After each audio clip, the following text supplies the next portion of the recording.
Bus collision in Taichung leaves 1 dead, 1 injured. Taiwan's drone alliance targets major global market growth. Alleged financial irregularities in Living Mall scandal investigated.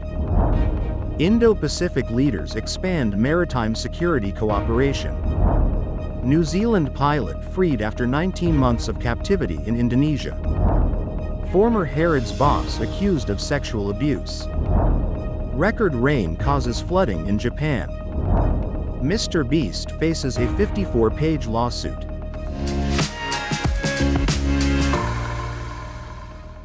Hello, I'm Wade Lee. Thank you for joining us on Funday News. It is Tuesday, September 24th, and here are your top stories. In local news, a tragic accident occurred at 9:15 p.m. last night in Taichung's Songsan Road and Luchuan East Street, where a bus struck 2 pedestrians. The crash resulted in the death of a 20-year-old woman and the injury of a 21-year-old woman. Police are investigating the incident. The Taiwan Drone Excellence Alliance held a launch event today, with Chairman Hu Kai-hong pledging to focus on international cooperation and building a drone supply chain. The alliance aims for a 10-fold growth in Taiwan's drone output by 2028. Prosecutors are investigating potential illegal financial flow in the Living Mall scandal, uncovering a possible breakthrough linked to a past extortion case involving Sun Qingjing and his driver. The driver had previously claimed involvement in smuggling large sums of money to Macau, which Sun refuted, stating all funds were properly declared. And in global news, leaders of Australia, India, Japan, and the United States announced plans for new security initiatives in the Indian Ocean on Saturday, while outgoing U.S. President Joe Biden hosted counterparts from the Quad grouping, established out of shared concerns about China. Biden welcomed Australian Prime Minister Anthony Albanese, Indian Prime Minister Narendra Modi, and Japanese Prime Minister Fumio Kishida for a 4-way meeting near his hometown of Wilmington, Delaware, to emphasize the importance of maintaining the Quad, which he views as a signature foreign policy achievement before he leaves office in January. The leaders announced a plan for joint Coast Guard operations, in which Australian, Japanese, and Indian personnel will spend time on a U.S. Coast Guard vessel. The countries also announced plans for increased military logistics cooperation. Before the meeting, officials said the leaders would intensify efforts to provide critical and security technologies, including a new open radio access network, to the Pacific Islands and Southeast Asia, regions of intense competition with China, Washington's main strategic competitor. A health initiative highlighted cooperation in combating cervical cancer as well. Analysts noted that the expected outcomes would mostly build on work already done within the Quad. New Zealand pilot Philip Mertens have been freed more than 19 months after being kidnapped by armed separatists in Indonesia's Papua. A faction of the West Papua National Liberation Army kidnapped Mertens on February 7, 2023, after he landed a small commercial plane in the remote mountainous area of Duga.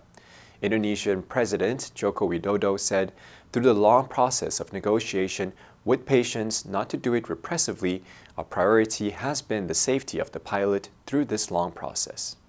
New Zealand Foreign Minister Winston Peters said, "We are pleased and relieved to confirm that Philip Mertens is safe and well and has been able to talk with his family. This news must be an enormous relief for his friends and loved ones." A range of New Zealand government agencies had been working with Indonesian authorities and others towards securing Mertens' release.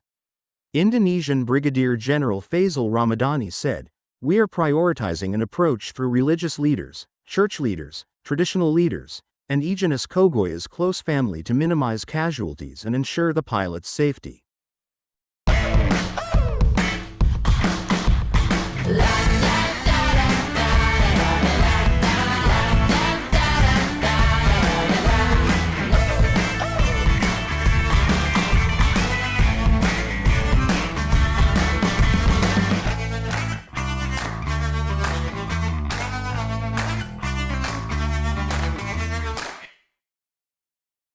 Some 37 women are now accusing the Egyptian billionaire of sexual assault and, in some cases, rape, including 6 Americans and 1 woman who gave an exclusive media interview.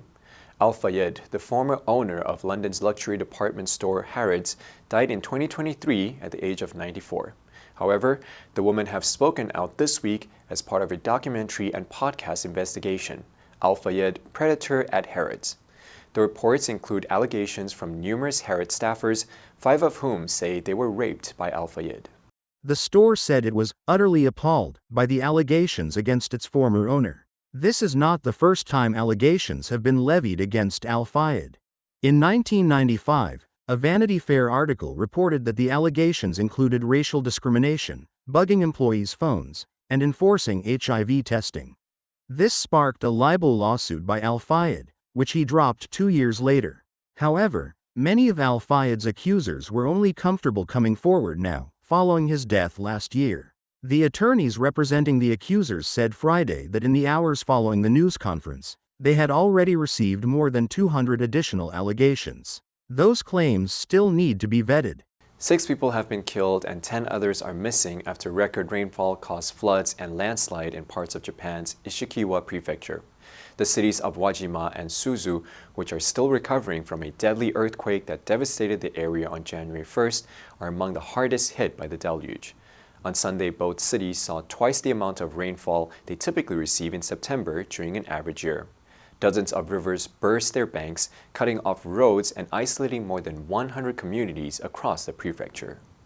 Japan's meteorological agency issued its highest, life-threatening, alert level for Ishikawa on Saturday and downgraded it to a regular warning on Sunday. However, authorities have called for continued vigilance as torrential rain is likely to continue until at least noon on Monday. The floodwaters inundated temporary housing built for people who had lost their homes in the New Year's Day earthquake. Footage showed an entire street in Wajima submerged underwater. Around 4,000 households were left without power on Monday.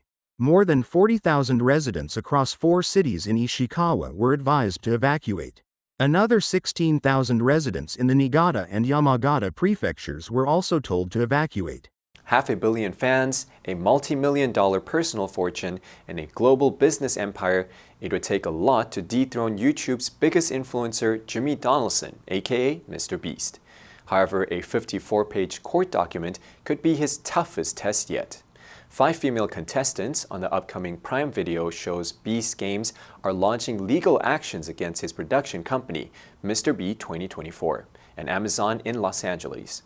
Billed as the largest ever reality competition series, 1,000 contestants are set to compete for a $5 million prize when the show airs, or if it airs. The lawsuit has plunged the show into crisis. Among many redacted pages, the legal document includes allegations that the contestants, particularly and collectively, suffered in an environment that systematically fostered a culture of misogyny and sexism. It cuts to the core of MrBeast's image as one of the nicest guys on the internet.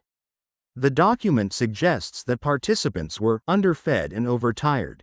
Meals were provided sporadically and sparsely, which endangered the health and welfare of the contestants. Back in August, the New York Times spoke to more than a dozen of the, yet unreleased, show's participants and reported that there were several hospitalizations on the set, with one person telling the paper they had gone over 20 hours without being fed.